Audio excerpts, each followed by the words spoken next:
IVM. $100. That's all it takes to begin your journey with Bitcoin and Ethereum. No, really.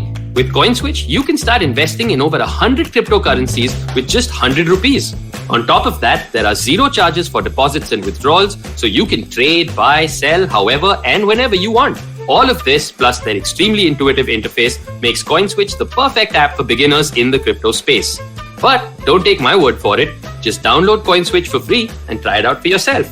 If you'd like more information on cryptocurrencies, tune into A Show About Crypto with me, Rohan Joshi, my new adventure on IVM Podcasts.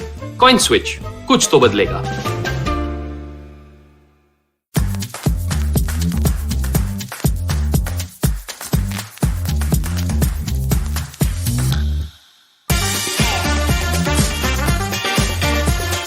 Any bosses, managers, team leaders, even employers tuning into my podcast?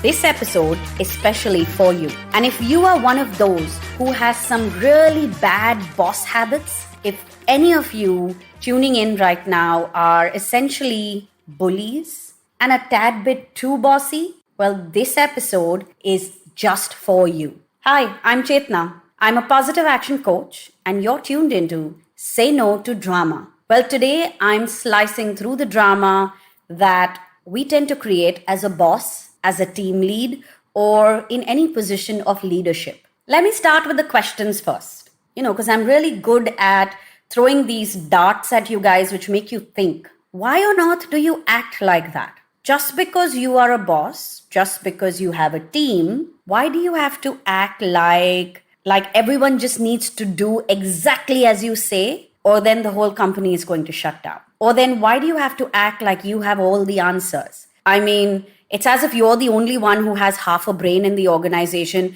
and none of your team members can even think right. At what point did you get so high-handed? At what point did you build that pedestal and climb up and perch yourself right on top? Or did you have people while you were climbing the corporate ladder who lifted you up and placed you on that pedestal?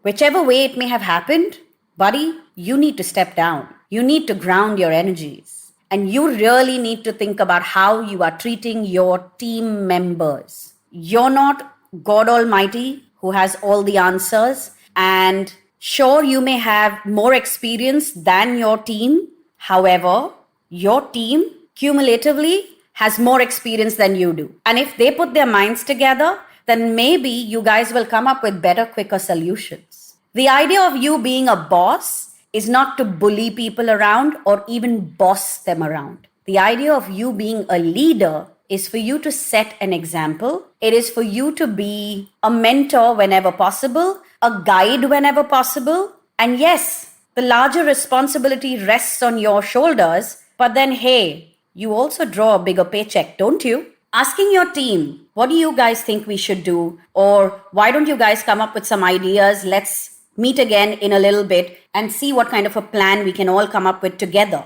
That's a better way of leading your team than looking at them and telling them, you need to do this because I know best and I told you so. The second thing that I want to point out, a lot of people are bad bosses and bad leaders because they don't want to take responsibility for anyone else's mistakes. Well, I'm sorry to burst your bubble, but the day that you accepted that chair and the day that you agreed to lead a team, the day that you went crying to your boss and said, oh, I need to have a team, I have so much experience, because you wanted to feel good about yourself, you wanted to feel validated, and you wanted to feel like, oh, I've worked hard enough and I've earned this. Well, that day, you took on the responsibility for your team's mistakes. Yes, that comes with the territory. If you have a team, then what they do or don't do is your responsibility. However, that responsibility does not come with any kind of get out of jail free card, which means that you don't get to throw your drama on them. It's a one-way street. So if you are a team leader, you need to think about how you are talking to your team members, especially when they trip, especially when they make a mistake. Remember that added experience that you have, which you pin on your collar so that you can act smart with them and be rude to them. Well, they have lesser experience than you, and so they have a larger allowance to mess things up than you do. And it's obvious that because they don't have experience, they will make certain mistakes. However, your role as a leader is to train them, is to help them grow, is to help them learn. Yes, that also is part of your KRA. The other thing that I should also mention here, you are having a bad day at home or outside of office or even in office, buddy, you don't get to throw that drama on your team either. Because you're supposed to be the older person, the more matured person, and you should be in charge of your emotions a lot more than your team. And lastly, let me just put it out here straight. Nobody gave you the right to treat anybody badly, whether it is a team member, whether it is a peer, or whether it is somebody senior to you. Nobody gave you the right to be mean to anybody. Sure, you may have your own belief system, you may have your own leadership style.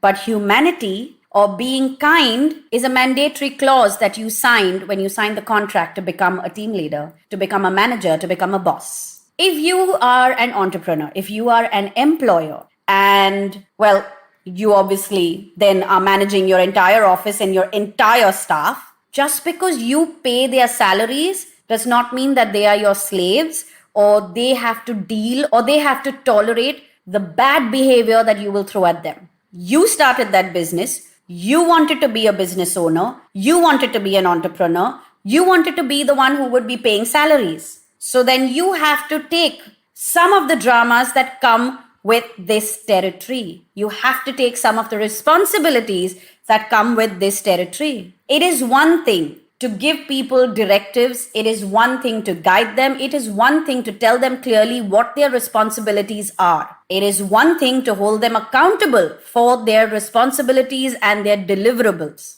But it is a whole different thing when you are mean and nasty to them because you are insecure or you are feeling burdened or you are feeling unsupported. Whether you are employed and in a team lead and manager position, or whether you are your own boss and in charge of your entire staff. When you are feeling unsupported, you need to figure out how to solve that problem without throwing tantrums or without dumping the burden in an unorganized or unfair way on your team. I'm sorry, but they are not supposed to be cleaning up your mess, just as you don't want to be cleaning up their mistakes. So before I head out of here, I'm going to tell you to go back to my previous episodes on the Positively Unlimited podcast and listen to the episode on expectations. You as a boss, as a team leader, as a manager, need to understand how to set expectations and also communicate them. Oh yeah, communication. I almost forgot. Most bosses, managers, and team leaders tend to be bad communicators. Your team cannot read your mind. If you want them to do something, you need to communicate, but also you need to not treat anybody as an idiot. You need to be able to assess their capacity, their capabilities,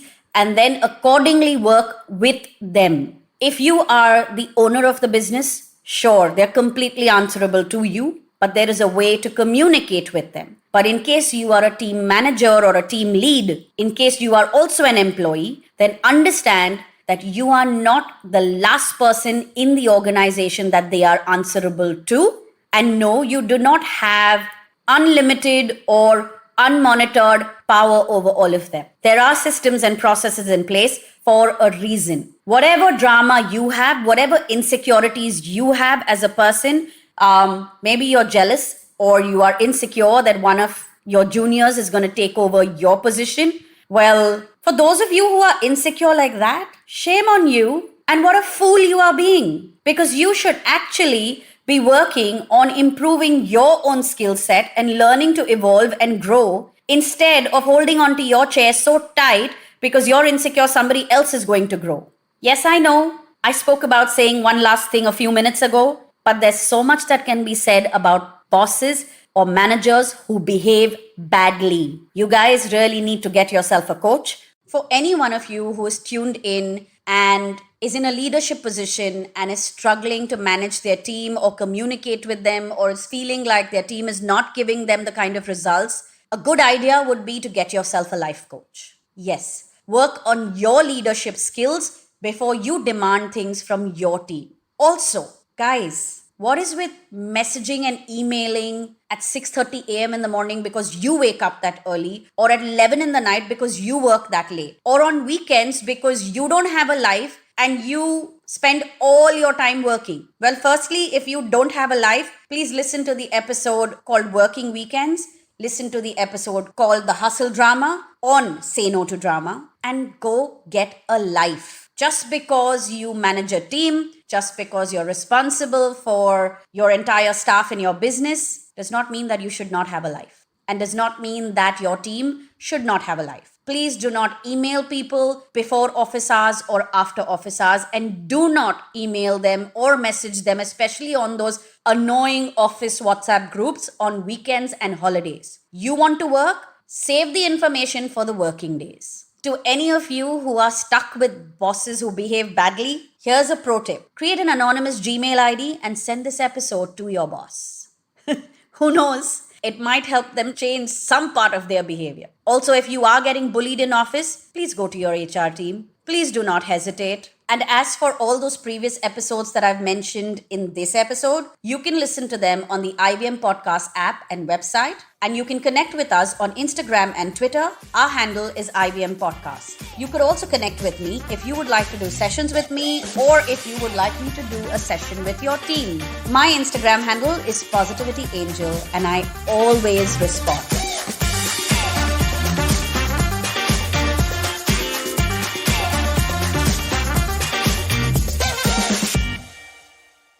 Hey everybody, it's been a great week on the IVM Podcast Network. On FinTalks at Bob World, hosted by Akhil Handa, the Chief Digital Officer at Bank of Baroda, he talks to Vinay Bagri, co-founder and CEO at Neo. They discuss the neobank revolution in India. Really interesting conversation. Do check that out. On The Longest Constitution, Priya sheds light on how the illegality of sex work was challenged in court under the right to practice trade. On Smarter with Sid, we look at why Siddharth thinks mise en place is an important concept and what we can learn from it. On Agla Station Adulthood, join Ritasha and Ayushi as they talk about how decision-making is such a humongous task and how we can organize thoughts to take better decisions. Do follow us on social media. We're IVM Podcast on Twitter, Facebook, Instagram, and LinkedIn. And remember, if you're enjoying this show or any other show for that matter, please do tell a friend. And finally, we'd like to thank our sponsors on the network this week: Cred, Bank of Baroda, Quarter, CoinSwitch, Kuber, and Inter. We appreciate the support. Hi everybody, just wanted to ask everyone for a quick favor. We're running a brand survey right now and would really appreciate it if you could let us know what you think about the advertising on IVM. Go to ivmpodcast.com/survey and do let us know. As part of this, we'll be selecting 10 random participants and sending them some IVM swag, so do fill out those surveys.